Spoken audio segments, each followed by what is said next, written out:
오늘 말씀 제목 한번 따라 하실까요? 여호와께서 선으로 내게 갚아 주시리라. 여호와께서 선으로 내게 갚아 주시리라. 아멘. 여러분, 오늘 새벽에 우리가 요즘 지난 신년 기도회, 그 다음에 이번 가을 계속 다윗의 생애를, 그래서 신년에는 어린 목동 다윗으로부터 온 이스라엘의 왕이 되기까지의 다윗의 모습을 하나님 또 가르쳐 주시는 말씀 우리가 함께 그 생애를 통하여서 보았고, 이번 가을에는 온 이스라엘의 왕이 된 이후 다윗의 생애, 아마 이제 다음 주까지 하게 되면 다윗이 이제 하나님 이 세상에서의 생을 마치고 하나님 부름 받는 그 때까지의 이야기를 나누게 될 텐데, 여러분, 그런데 왕이 되고 나서 다윗의 이 삶을 쭉 함께 읽고 묵상하다 보니까 여전히 거친 인생, 참 쉽지 않은 인생이었다라는 것을 보게 됩니다. 오늘 새벽에는요, 다윗 왕이 겪게 되었던 그 비극적인 이야기를 통해서 하나님 말씀 나눴었지요. 아들 압살롬이 아버지 다윗 왕을 반역하지 않습니까? 결국 다윗이 이 백성들의 민심이 다 압살롬에게로 쏠린 것을 알고 이젠 안 되겠다, 위험하다 해서 신하들의 권유로 이 다윗 왕이 신하들과 함께 예루살렘을 빠져나와 도망치는 신세가 되었습니다. 그런데 이때 빠져나올 때에 충성스러운 따라 나오는 신하들이 있었지요. 여러분, 이게 참 다윗이 하나님께 복을 받은 증거입니다. 그 어려운 상황 속에서도 이제 끝났다 싶은 상황 속에서도 다윗에게 충성하는 부하들이 있었어요.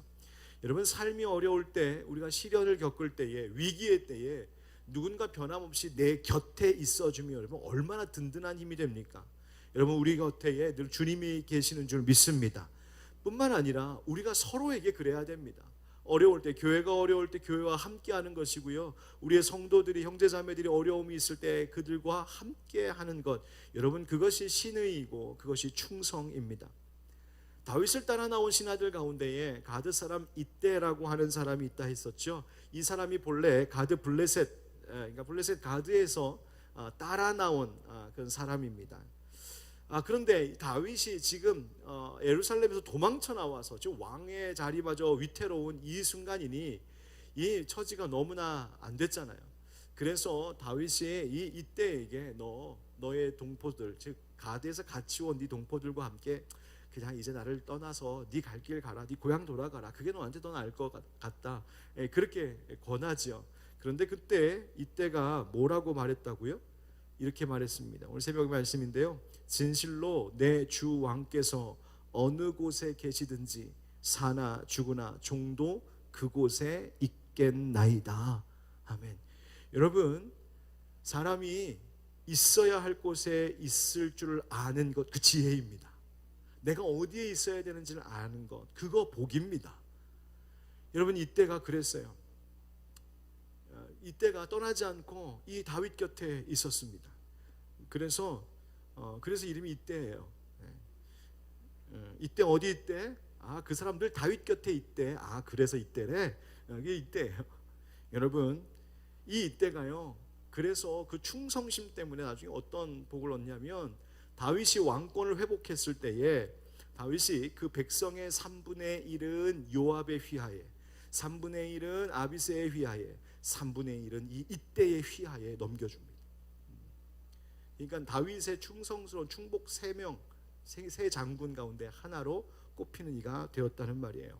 여러분, 다윗 왕에게 인정받는 충성된 일꾼도 이 정도의 복을 받는데, 하나님 곁에 떠나지 아니하고 하나님 곁에 늘 있으면서 하나님께 충성된 일꾼들, 하나님이 어찌 복 주시지 않으시겠습니까? 여러분, 늘 하나님 곁에 있으므로 하나님 베풀어 주신 그 은혜 누리시길 주의 이름으로 축원드립니다. 그런데 다윗에게 또 사람들이 찾아오죠. 누가 찾아왔어요? 사독 제사장, 그 다음에 아비아달이 오죠. 근데 올 때에 그 예루살렘에 있던 그 언약궤, 하나님의 언약궤를 가지고 와요. 왜냐하면 이것이 너무너무 중요하니까, 하나님의 임재가 있는 것이니까. 그래서 다윗 왕에게 있어야 할 것 같다 생각해서 가지고 나오죠. 그런데 너무너무 필요하거든요. 이것이 있으면 다윗의 그 왕권을 다시 회복하는 데도 큰 힘이 될 것이고요, 다윗이 진짜 하나님 기름 부으신 왕이라고 하는 그 적법성, 권위를 세워줄 수 있는 이유가 바로 이 언약궤였단 말이에요. 그런데 다윗이요, 이 사독과 아비아들에게 말하잖아요. 이거 가지고 다시 예루살렘으로 돌아가십시오. 가서 예루살렘에다 갖다 놓으십시오. 아니 왜요? 이유는 뭐라고 말합니까? 내가 여호와께로부터 은혜를 입으면, 즉 하나님이 은혜 베풀어 주시면 다시 이 궤를 나로 보게 하실 것이고 내게 보이실 것임을 난 믿습니다. 예. 그리고 하나님이 나를 기뻐하시면 그렇게 하실 것이고, 하나님이 나를 기뻐하지 아니하시면, 즉 하나님의 뜻이 나에게 있지 아니하면 종이 여기 있사오니 선이 여기시는 대로 행하시옵소서. 즉 하나님 알아서 하실 겁니다. 그러니까 종의 의식을 분명히 가지고 있었던 다윗은 하나님, 그분이 나를 위하여서 이용되는 존재가 아니라 하나님이 나를 쓰시는 주인이심을 알고 있었다는 말이에요. 그래서 맡겼던 거예요. 그래서 전적으로 자기의 왕권도, 자기의 운명도, 자기의 목숨도 하나님 앞에 맡겼어요. 왜요? 나는 그분의 종이기 때문에 종이 여기 있사오니 여호와께서 내게 선하게 여기시는 대로 행하시옵소서. 여러분, 이 사독과 아비아다 그렇게 보냈잖아요.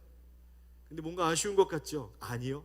나중에 보면 이 사독과 아비아달이 다윗에게 아주 중요한 역할을 해요. 그 예루살렘 돌아가서 그 예루살렘에서 압살롬의 사람들이 어떤 계략을 짜는지 그 고급 정보를 1급 비밀을 이 다윗에게, 진영에게 알려주는 중요한 중책을 수행하는 사독과 아비아달이었어요. 여러분, 하나님께 맡기면 하나님이 일하시는 줄 믿습니다. 잠언 16장 1절 말씀에 뭐라고 되어 있습니까? 너희 행사를 여호와께 맡기라. 그리하면 네가 경영하는 것 이루어지리라. 마음의 경영은 사람에게 있어도 말의 응답은 여호와께로부터 나오느니라. 여러분, 하나님께서 행하실 것을 믿고 맡기고 인정하면 하나님이 도무지 될 수 없을 것 같은 일들 가운데도 하나님은 그분의 계획대로 선한 일들을 이루어 주실 줄 믿습니다. 여러분, 우리가 하나님 앞에 그렇게 맡기는 자들 되어야 돼요. 하나님께 나의 전부를 맡기는 사람들, 내 운명, 내 목숨, 내 미래, 내 가정, 내 자녀들, 내 사업, 우리 교회, 이 나라 하나님 앞에 맡기는 것, 여러분 그게 바로 충성이에요. 여러분, 충성된 일꾼이라고 하는 것은 어떤 많은 일을 하는 사람 아니라 사실은 앞서 말씀드린 것처럼 늘 나의 주인 되신 주님 곁에 있는 사람, 많은 일을 해내는 사람이 아니라 늘 주님 곁에 있는 사람, 그리고 어떤 경우에도 하나님 곁 떠나지 아니하고 어떤 경우에도 하나님의 처우를 그저 기다리며 잠잠히 하나님을 기다리는 사람들, 그 사람들이 바로 하나님의 충성된 일꾼들인 줄 믿습니다. 이제 내일 모레 우리 교회에 또 일꾼들 임직하게 되는데요, 우리 임직하는 새로운 일꾼들, 또 우리 교회 직분자들, 모든 성도들이 다 그렇게 하나님 앞에 맡기고 하나님 곁에 늘 머물러 있는 충성된 주의 종들 되시기를 예수님의 이름으로 축원드립니다. 여러분, 인생에 만남의 복이 참 귀하잖아요. 그렇죠? 여러분, 어떤 만남의 복을 받으셨습니까? 우리가 살아가면서 이런 사람도 만나고 저런 사람도 만나고 또 그 사람들과 또 다양한 모습의 관계들을 맺고 그렇게 우리가 함께 살아갑니다. 그런데 그런 관계들 속에 만나서 참 복이다 하는 사람이 있는가 하면 오히려 만나서 삶이 참 고단하다, 마음을 참 어렵게 한다, 상처 준다, 나를 곤란에 빠지게 한다 하는 사람들도 있습니다. 그런 만남도 있어요. 그렇게 생각해 보면 내가 어떤 사람을 만나는가, 나에게 어떤 만남의 복이 있는가, 그것을 돌아보고 그것을 묻는 것도 중요하지만 사실 더 중요한 것은 뭐냐면 내가 누군가에게 복을 주는 만남이 되고 있는가, 내가 누군가에게 복이 되는 만남을 주는 존재인가, 아니면 내가 그 사람에게 불편함을 주고 마음을 아프게 하고 곤란함을 주는 그런 만남의 사람인가, 우리를 돌아보는 게 참 중요합니다. 왜 이런 말씀드리냐면 이제 다윗이 어떤 한 사람을 만나거든요. 근데 그 사람이 다윗을 너무 괴롭게 하는 한 사람이었어요. 이렇게 이제 압살롬 때문에 예루살렘에서 도망쳐 나와서 왕인데 도망자의 신세로 이제 걸어가는 이 다윗이 바후림이라고 하는 곳에 이르게 되었습니다. 그런데 거기서 누구를 만나냐면 시므이라고 하는 사람을 만나요. 여기 많은 여자분들은 시자만 들어가도 막 이렇게 할 수 있는데 그쪽은 아니고 시므이라고 하는 사람을 만났어요. 그런데 이 시므이에 대해서 성경이 다음과 같이 소개를 해주는데요. 오늘 본문의 5절과 6절입니다. 다윗 왕이 바울임의 이름에 거기서 사울의 친족 한 사람이 나오니 게라의 아들이요 이름은 시므이라. 그가 나오면서 계속하여 저주하고 또 다윗과 다윗 왕의 모든 신하들을 향하여 돌을 던지니 그때에 모든 백성과 용사들은 다 왕의 좌우에 있었더라. 자, 다른 거 다 일단 뒤로 밀고, 시므이가 어디 사람이냐면 사울의 친족 중 한 사람이래요. 이미 죽은 사울 왕, 이스라엘 첫 번째 왕 사울 왕의 친족 가운데 한 사람인 시므이를 바울임에서 만났어요. 여러분, 시므이, 이 사울 왕의 친족 중 한 사람, 다시 말하면 지금 이 다윗이 이르게 된 이 바후림이라고 하는 곳이 이 시므이의 고향, 즉 사울의 친척들이 살고 있던 바로 그곳이었어요. 그러니까 다윗이 압살롬을 피해서 도망한다고 도망갔는데 하필이면 사울 왕의 친척이 살고 있는 동네에 이르는 것입니다. 자, 여러분 생각해 보세요. 사울의 친족이 다윗 왕을 딱 봤을 때 어떤 마음으로 대했을 것 같아요? 와, 다윗 왕이 오셨네, 뭐 그랬을 것 같아요? 아니에요. 여러분, 사울의 친족이었다면 과거 왕의 친족이었다는 말이에요. 즉 왕의 가문이 될 뻔했어요. 그런데 그 왕권이 지금 다윗에게로 넘어간 거죠.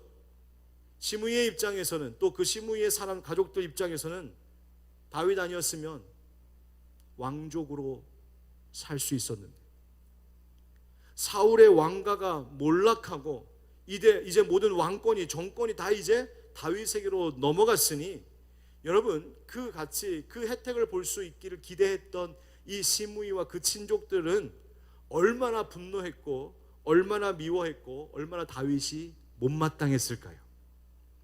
아마도 여전히 그 바후림에 남아있는 이 사울 왕의 이 친족들의 세력은 과거 사울이 왕이 되었을 때의 그 멋진 그 과거의 추억을 곱씹으며, 또 그 왕가가 몰락한 것에 대해서 가슴을 치고 아파하고 분노하며, 또 한편 어쩌면 앞으로 상황을 완전히 뒤바꿀 만한, 다시 되찾을 만한 기회를 엿보며 준비하고 있었을지도 모를 일이에요. 자, 그런 시므이를 만났어요. 그런데 마침 이 다윗이 자기 아들 압살롬의 이 반역으로 그것을 피하여 지금 도망쳐 오는 다윗, 그 다윗을 시므이가 만난 거죠. 왕권이 위태롭고 도망자의 이 가련한 신세가 된 다윗을 보니 시므이가 그 다윗 왕과 함께 있는 신하들을 향하여서 그동안 쌓아놨던 그 속에 부글부글 끓어있던 걸 막 다 쏟아내는 거예요. 저주의 말을 퍼붓는 겁니다. 뭐라고 성경에 되어 있냐면 피를 흘린 자여, 사악한 자여, 가거라, 가거라. 다윗에게 피를 흘린 자여, 사악한 자여, 가거라, 가거라. 여러분, 피를 흘린 자라고 말했다는 것은요, 사울의 족속 네가 다 죽이더니 이제는 그 화를 네가 자초했구나, 그 말이에요.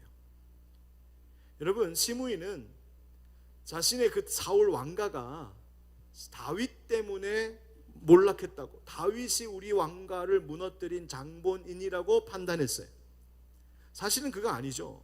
시므이의 좀 굉장히 오해고 주관적인 판단이죠. 왜냐하면 다윗이 사울 죽인 거 아니거든요. 다윗이 사울의 왕가를 몰락시킨 거 아니거든요. 요나단은 전장에서 전사했고 사울은 블레셋과 전투할 때 스스로 자살했잖아요. 그런데 이 시므이는 다윗을 그냥 저주한 거예요. 그런 거죠. 다윗 왕, 그렇게 우리 사울 왕 몰락시키고 너 왕 되더니 이제 네 아들 압살롬이 너 반역했다며? 내 그럴 줄 알았다. 다 그 화를 네가 자초한 거다. 지금 그러면서 저주를 퍼붓고 있는 거예요. 아유, 얼마나 속이 아팠을까, 얼마나 힘겨웠을까 다윗이. 그런데요, 옆에서 다윗 왕 옆에서 딱 지키고 있다가 그 모든 이야기를 들은 장군이 있었어요. 바로 아비새.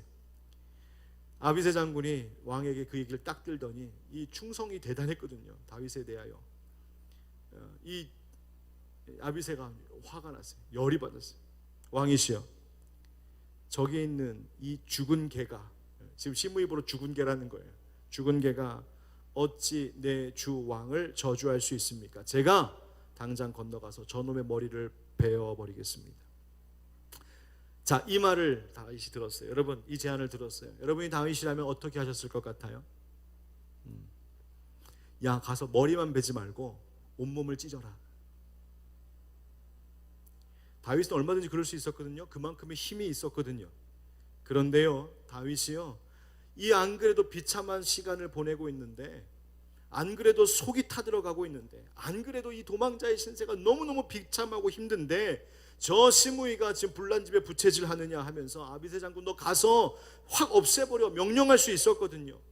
어쩌면 사울의 친족이라고 하면, 어쩌면 다윗의 이 왕권을 유지하는 데 있어서 한편으로 위협이 될 수도 있고 골칫거리가 될 수 있었던 그 세력을 정당한 이유로 없애버릴 수 있는 절호의 찬스이기도 했어요. 그런데 정치적으로 보면, 그런데 여러분, 다윗이요, 어떤 사람임을 기억하시죠? 사울 왕을 죽일 수 있는 찬스도 쓰지 않았어요. 어떻게 했어요? 하나님 기름 부으신 자 어떻게 죽일 수 있어요? 그 마음 가졌던 자가 다윗이거든요. 여러분요, 이 다윗이요, 죽이지 못하게 합니다. 다윗의 영성이 무엇인가 가만 생각해 보면, 다윗은 자기의 인생 가운데 찾아온, 주어진 어떤 사람들 봤을 땐 절호의 찬스다라고 할 수 있는 그 주어진 기회를 자기의 이득을 위하여 사용하지 않고 하나님의 시간으로 드리는 신앙이 바로 다윗의 신앙이었어요.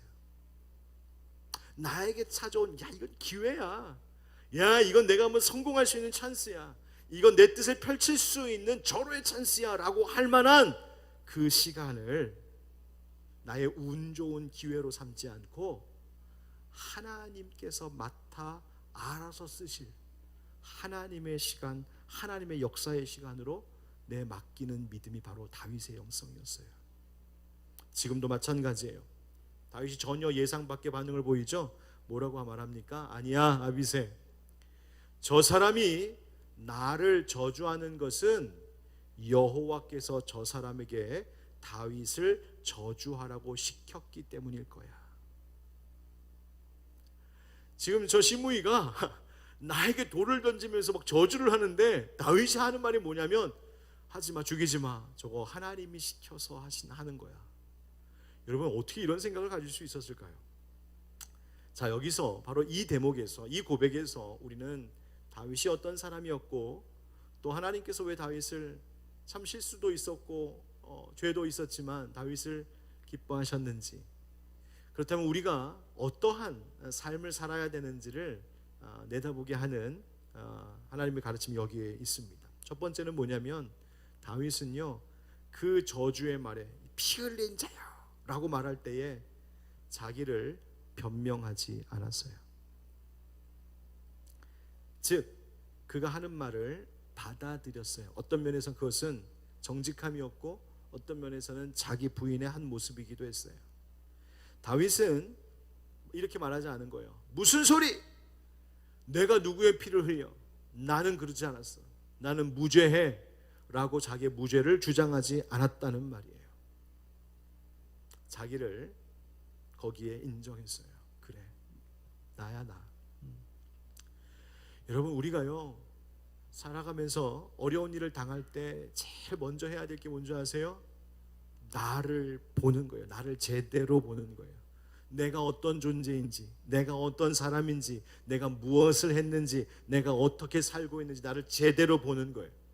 그런데 내가 나를 보는 게 참 쉽지 않아요. 여러분, 이렇게 보여요? 여러분 얼굴 지금 보여요?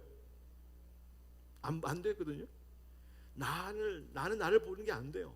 나를 보려면 나를 비추어주는 뭔가가 있어야 돼요. 그렇죠? 그래서 우리는 거울 보잖아요. 거울 보잖아요. 오늘도 저 여기 내려오기 전에 막 거울 보고 막 머리 만지고 내려왔거든요. 좀 괜찮은 것 같아요? 네. 별로예요? 이 비춰주는 게 있어야 돼요. 근데 그 비춰주는 것이 깨졌거나 비춰주는 것이 굴절되거나 왜곡되어 있는 거면 나를 올바르게 보여주지 못하죠. 옛날 어린이 대공원 어린이 대공원 말하는 거니까 저도 옛날 사람인가 보네. 그런데 가면 신비한 거울 막 해가지고 막 이렇게 막 울룩불룩 있는 거울 있잖아요. 그거 보면요, 내가 되게 키가 크게 보이기도 하고요, 땅따라게 보이기도 하고요, 날씬하게 보이기도 하고 뚱뚱하게 보이기도 하고, 내가 나로 제대로 보이지 않아요. 왜요? 그 비춰주는 것이 잘못됐으니까. 근데 사람들은요, 자꾸만 살면서 세상에 엉뚱하게 비춰주는 다른 것들, 즉 다른 사람, 세상의 다른 것들을 거울 삼아 나를 보려고 해요. 그러니까 나 늘 이상하죠.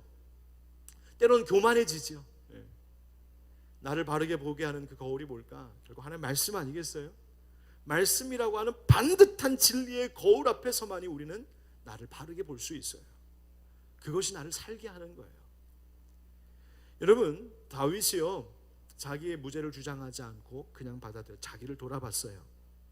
그리고는 시므의 말을 어떤 면에서는 인정한 것일 수도 있겠죠. 그래서 그래, 모든 것이 다 내 탓이다라고 하는 태도였어요. 여러분 어떠세요? 여러분은 내가 잘못한 거 사실 아닌데 나를 비난하는 소리를 들을 때 여러분 어떤 태도를 보이십니까? 억울한 소리 들을 때에 여러분 참 견디기가 어렵잖아요. 억울한 일 당하면 그것처럼 속상한 건 없잖아요. 내가 잘못한 건 아닌데 왜 나한테 그래?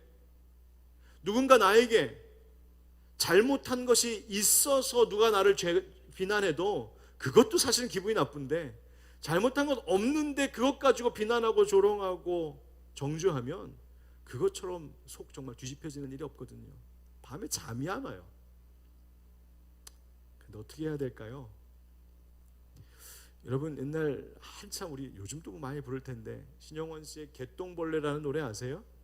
나는 개똥벌레. 노래는 참 좋은데요, 생각해 보세요. 여러분, 개똥벌레 이름이 참 별로예요. 일단 하나씩 따져볼까요? 개. 개 보통 이렇게 안 좋은 거 앞에다가 쓰잖아요. 뭐 개땡땡 막 이러면서 이렇게 개 별로 안 좋아요. 그것도 안 좋은데 거기다 그냥 개도 아니고 뭐야, 개? 똥이래. 냄새나고 더럽고 사람들 피하는 거, 싫어하는 것, 별로 붙이는데 별로 좋지 않은 일이면 그게 개똥이랍니다. 거기다가 벌레래요. 벌레. 굳이 나도 벌레인 건 아는데 굳이 거기다 또 벌레라고 이름을 붙여갖고 개똥벌레. 듣는 개똥벌레 입장에서는 기분 굉장히 나쁘지 않겠어요? 그런데요, 그 개똥벌레가 사실 뭔지 아세요? 그게 반딧불이에요. 반딧불이. 요즘 보기가 어렵지만 요즘 이제 어디 이렇게 여행지 가면, 우리나라에 여행지 가면 반딧불 축제 이런 것도 하더라고요. 그만큼 사람들이 그 반딧불에 반짝이는 것을 너무너무 좋아하고, 요즘 환경이 너무 안 좋아지니까 또 많이 막 개발되고 막 이러니까 반딧불 보기가 쉽지 않은데, 그게 반딧불의 빛이 반짝반짝 예쁜 거예요. 여러분, 사람들이 모르고 개똥벌레 불러도 반딧불이는 그저 묵묵히 자기 빛을 발하는 거예요. 듣기 싫은 이름으로 자기가 불려줘도 그저 묵묵히 자기 빛을 반짝이는 그것으로 내가 반딧불임을 드러내는 거예요. 여러분, 하나님을 믿는 우리가 어려운 일, 심지어 억울한 일 당할 때에 우리가 하나님께서 원하시는 삶의 방법을 배워야 돼요. 살면서 억울한 일이 있을 수 있거든요. 근데 그때 묵묵히 내 길 가는 겁니다. 교회도 그래요. 생각해 보세요. 여러분, 세상이 교회를 바라보는 시선이 곱지 않잖아요. 마치 지금 코로나 시대에 코로나 막 터지면서 지금까지 어땠어요? 마치 교회가 코로나의 온상인 것처럼 세상은 막 그렇게 바라보지요. 밖에서 걸려서 온 건데 마치 여기서 걸려서 나가는 것처럼 하는 일들도 있잖아요. 물론 교회가 방역하는 것 때 주의해야 되지만, 때로는 막 그렇게 얘기하는 언론과 나라의 많은 세상 사람들의 이야기를 들으면 막 속이 너무 아파요. 너무하다 싶을 정도로. 그런데 그것을 또 교회가 일일이 다 대꾸하고 설명하고 같이 맞받아쳐서 악한 말로 대응할 수도 없잖아요. 어떻게 해야 돼요? 개똥벌레라는 소리 들어도 반짝이는 반딧불이로 존재하며 가는 거예요. 세상이 교회를 오해하고 교회를 잘 모르고 교회에 대한 선입견과 또 누군가에게는 교회에 대한 부정적인 인식으로 교회를 비난하고 공격해도, 심지어 그리스도인들을 저주해도 우린 그저 하나님 사랑, 이웃 사랑, 그 진리의 길을 묵묵히 가면서 사랑의 빛을 반짝반짝 바라는 것, 거기에만 힘쓰는 거예요. 우리는 우리의 말로 우리의 존재를 증명하는 자들이 아니라 빛으로 존재를 증명하는 사람들이에요. 반딧불이는 여러분 어둠이 깊을 때 그 빛이 더 소중하게 나타나죠.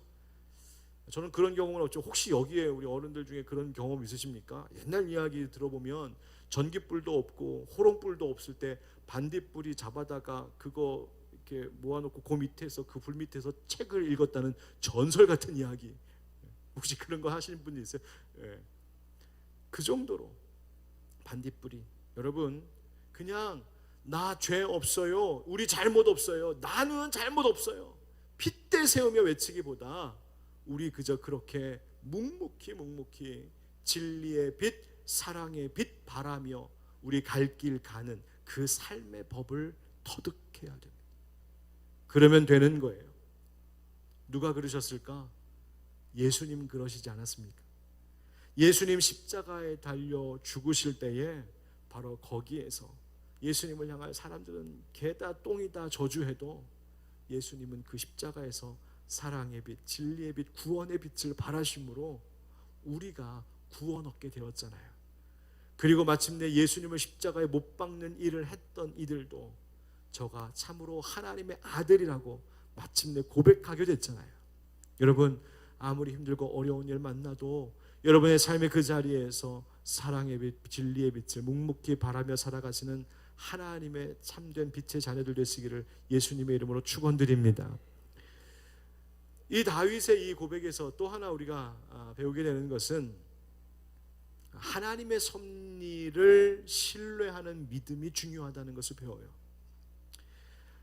다윗이 10절 이 고백의 10절 말씀의 그 고백의 중간에 보면 이렇게 고백하거든요. 그가 저주하는 것은, 그러니까 시므이가 나를 저주하는 것은 여호와께서 그에게 다윗을 저주하라 하심이니 네가 어찌 그리하였느냐 할 자가 누구겠느냐 하고, 11절에도 보면 내 아들도 내 생명을 해하려 하는데 하물며 베냐민 사람, 즉 사울의 친족을, 사울이 베냐민 출신이잖아요. 그러니까 베냐민 사람 사울의 친족인 시므이가 날 어떻게 대하겠느냐. 내가 지금 아들한테 반역당해서 쫓겨다니는 인생인데 저 베냐민 사람 저 시므이가 나한테 저러는 거 당연한 것 아니냐. 그러면서 뭐라고 말해요? 여호와께서 그에게 명령하신 것이니까 그가 저주하게 내버려 두라는 거예요. 저주가 지금 누구로 말미암아 지금 시작됐다고요? 여호와 하나님. 자, 제가 물어볼게요. 하나님께서 정말 시므이에게 너 다윗을 저주해라 명령하셨을까요? 저는 아무리 생각해도 아닌 것 같아요. 하나님께서 다윗을 저주하라고 그런 악의를 가지고 시므이에게 시키셨을 리가 없어요. 그러면 다윗이 지금 이렇게 이것은 여호와께서 명령하신 일이라고 고백하는 것은 도대체 무슨 의미일까? 이 말은 시므이가 지금 나를 저주하는 것조차도 이마저도 다 하나님의 섭리 가운데 있다는 거예요. 하나님께서 허용하시지 않으면 저가 그렇게 할 수 없다는 말이에요. 하나님이 지금 나를 저주하는 시므이의 입을 탁 틀어막지 않는 것을 보면 분명 이마저도 하나님께서 하나님의 뜻을 이루시기 위해 허용하신 일임을 나는 안다라고 하는 믿음의 고백으로 그렇게 말한 거예요.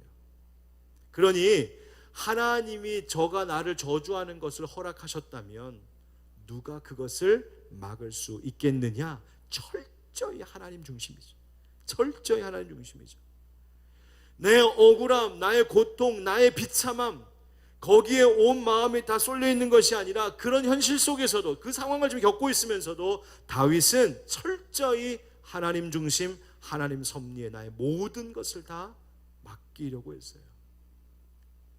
여러분, 우리는 억울한 일을 당하면 자기를 방어하는 것에 온통 신경이 쓰입니다. 우리 어디 딱 다치면 아야 하면서 딱 이렇게 감싸주잖아요. 방어 기제예요. 누군가 나를 딱 찌르려고 하고 또 그와 유사한 일을 또 반복해서 만나면 나를 보호하려고 해요. 자기 방어. 그래서 상처받을까 봐 사람들과 만나지도 않고 사람들과 대화하려 하지도 않고 사람들과 관계 맺지도 않죠. 나에게 상처 줬던 사람들 피해 다니고요. 싫어요. 예. 자기 보호하려고 하는 거예요. 그런데 사실 우리가 어려운 일을 당할 때, 더욱이 억울한 일을 당할 때에 하나님을 정말 바라보고 하나님을 믿고 신뢰하는 사람들은 그 가운데에서도 하나님의 주권을 인정하는 사람들입니다. 그 가운데에서도 하나님의 섭리를 믿고 기대할 수 있어야 해요. 여러분, 하나님의 섭리라고 하는 것은 마치 시계 속에 들어있는 톱니바퀴들 같아요. 여러분, 시계 속에 보면 요즘 전자시계, 요즘 뭐 스마트워치 이런 거 말고 옛날 시계 보면 그 속에 서로 다른 모양들, 다양한 크기의 이 톱니바퀴들이 막 맞물려 있잖아요. 근데 그 톱니바퀴 가만히 돌아가는 것을 보면 그 톱니바퀴는 절대로 같은 방향으로 돌아가지 않습니다. 어느 것은 시계바늘 돌아가는 시계 방향으로 도는가 하면 어느 것은 정반대의 방향으로 돌아요. 큰 시계들 보면 어떤 거는 이렇게 돌고 어떻게 이렇게 돌지만 또 어떤 거는 옆으로 이렇게 돌기도 해요. 여러분, 이 톱니바퀴는 절대로 같은 방향 돌 수 없어요. 만약에 같은 방향 돌면 그건 안 돼요. 그건 고장난 시계예요. 인생에도 반대로 도는 바퀴들이 있습니다. 인생에도 내가 원치 않는 방향으로 도는 바퀴들이 있어요. 내가 만나는 사람들 중에 나를 도와주는 사람만 있었으면 좋겠고, 나랑 잘 맞는 사람들만 있었으면 좋겠고, 그런 사람들, 나를 좋아하고 이해해주는 사람들과만 함께하면 좋겠고, 다 내 편에서 나에게 축복의 말을 해주는 사람들만 있어서 다 한 방향으로 돌아가는 톱니바퀴 같으면 좋을 것 같지만 인생 그렇지 않다는 거예요. 오히려 완전히 거꾸로 돌아가는 바퀴처럼 나를 찌르는 말을 하는 사람도 내 곁에 있고, 나를 시험 들게 하는 사람들의 말도 있고, 나와 부딪히는 사람들, 그런 사람들과의 만남도 겪으면서 사는 게 우리들의 삶이거든요. 그런데 여러분, 기억하십시오. 이 모든 것이 다 하나님의 톱니바퀴라고 하는 것을 믿는다면, 그 톱니바퀴처럼 잘 맞물릴 때에 비로소 하나님 축복의 시계가 온전히 돌아간다는 사실을 여러분 기억하시기 바랍니다. 그 중에 하나라도 빠지면 안 돼요. 하나라도 갑자기 반대로 돌아가려고 하면 안 된다는 거예요. 내가 보기에는 제각각 다 거꾸로 반대로 돌아가고 있는 것 같지만 그것이 하나님의 섭리로 잘 맞물릴 때에 그것을 통하여 정말 시계는 정상적으로 우리의 인생의 시계가 바르게 돌아간다는 것 여러분 꼭 기억하시기 바랍니다. 코로나 때문에 뭐 교회도 가정도 직장도 너무나 어려웠잖아요. 뭐 지금도 마찬가지이지만, 그런데 여러분, 이 코로나 시대의 어려움들을 바라보는 우리의 관점도 이제 바꾸어 가야 합니다. 이것조차도 이 코로나 이 팬데믹 상황에서의 이 너무너무 어려운 이 현실도 하나님의 거대한 시계 톱니바퀴 가운데 하나라고 생각한다면, 다만 우리가 생각했던 것과 너무나 정반대의 방향으로 도는 것뿐이지, 그러나 그것 때문에 하나님의 모든 역사는 올바르게 선을 향하여서 돌아가고 있다는 사실을 이런 믿음의 눈으로 보실 수 있길 축복합니다. 오히려 그렇다면 지금 이 순간이 우리에게 너무나 감사한 시간일 수 있어요. 지난 긴 수개월 동안 예배드릴 수 없고 함께 모일 수 없고 이 모양 저 모양으로 너무나 어려울 수밖에 없었던 이 현실이 사실은 먼 훗날 보면 우리에게 너무너무 필요한 시간이었을지 모른다는 말이에요. 아마 언젠가 우리 이런 고백할 때가 있을지 몰라요. 야, 그때 말이야 2020년 진짜 어려웠는데, 그런데 그랬었기 때문에 지금 우리가 이런 은혜와 복을 누릴 수 있는 것 같아. 다 하나님의 섭리였네. 여러분, 언젠가 우리 함께 그 믿음의 또 감사의 고백을 할 수 있는 날이 있음을 알고 우리 함께 이때를 하나님의 관점으로 바라볼 수 있는, 하나님의 섭리를 믿고 의지하는 우리 모두, 또 우리 교회가 되기를 예수님의 이름으로 축원드립니다. 한 가지 더 다윗의 고백 속에서 깨달을 수 있는 것이 있어요. 그것은 하나님을 정말 믿고 의지하는 사람들은 결국 하나님의 선하심을 기대하며 살아가는 사람들이라는 거예요. 하나님의 무엇을? 하나님의 선하심. 다윗이 마지막으로 이런 고백을 해요. 12절에 혹시 여호와께서 나의 원통함을 감찰하시리니 오늘 그 저주 때문에 여호와께서 선으로 내게 갚아 주시리라 하고. 아멘.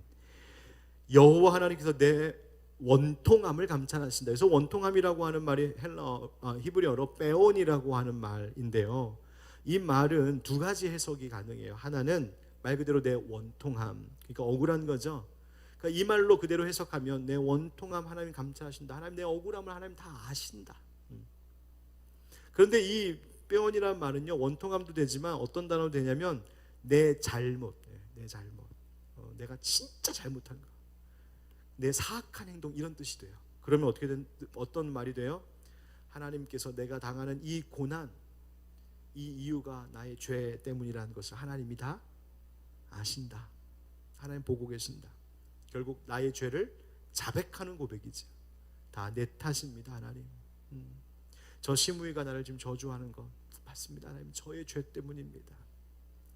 겸손히 그것을 인정하는 고백이기도 한 거예요. 자, 어떤 해석이든 한 가지 분명한 것은 하나님께서 나의 억울함도 아시고 나의 죄악도 아시고 하나님께서 모든 것을 다 아신다는 거예요.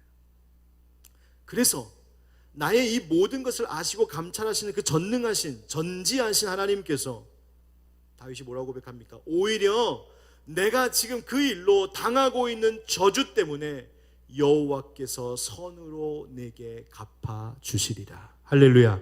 한번 따라해 보세요. 여호와께서 선으로 내게 갚아 주시리라. 내가 당하는 이 저주 때문에 하나님 나에게 선으로 갚아 주시리라.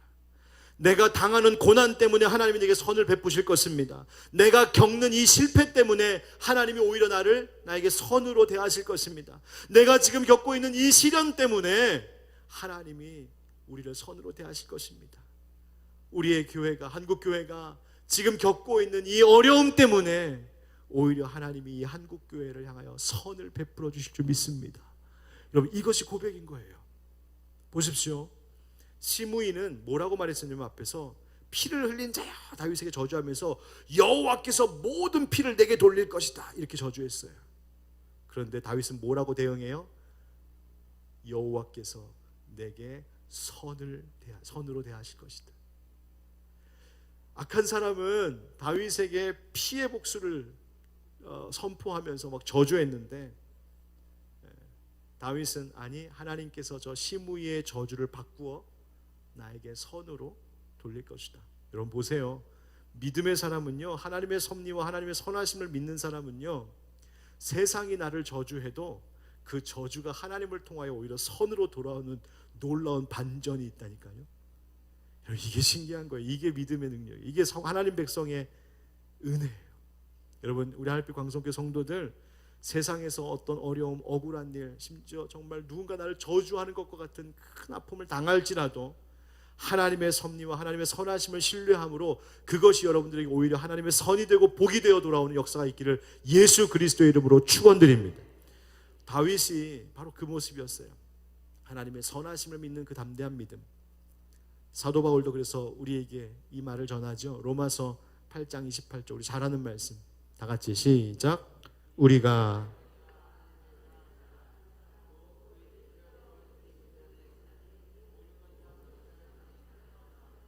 아멘, 아멘. 믿으십니까?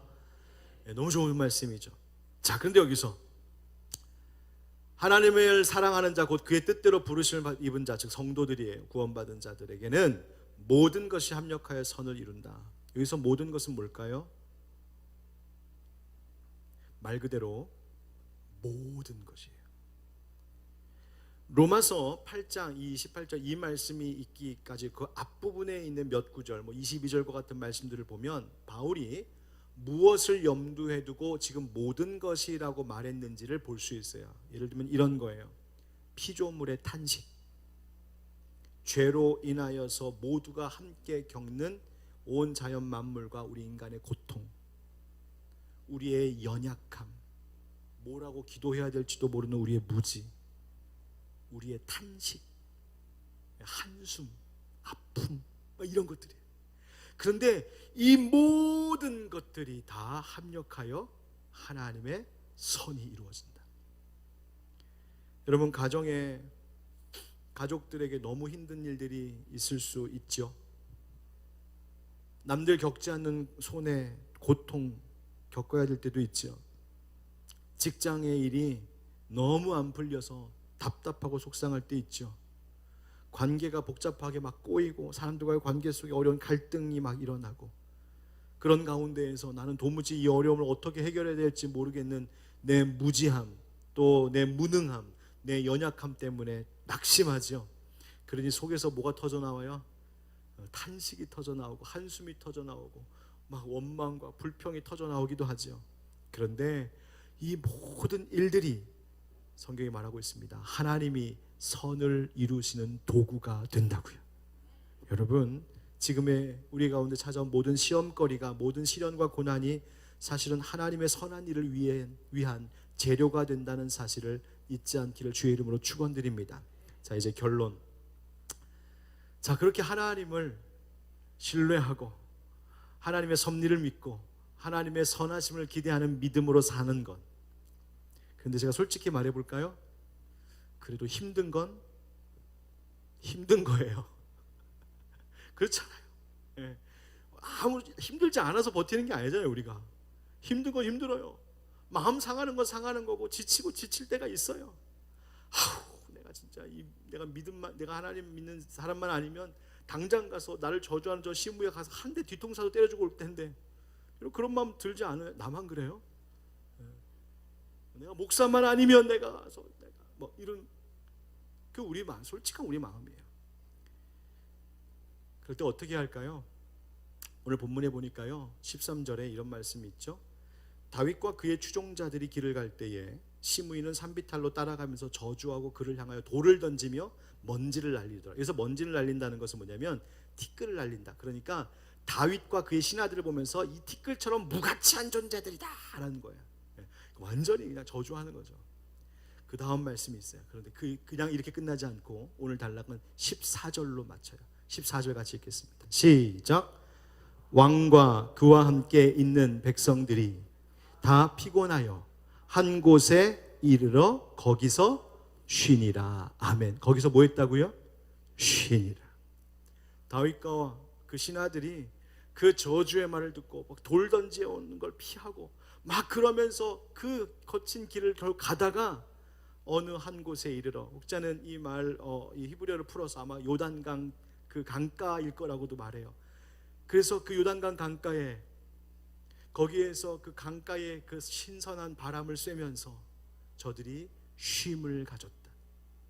그냥 쉰 게 아니라 그곳에서 다시 정신을 차리고 이제 다시 새롭게 시작하도록 다윗 왕과 그의 신하들이 새롭게 정비했다, 그런 뜻이에요.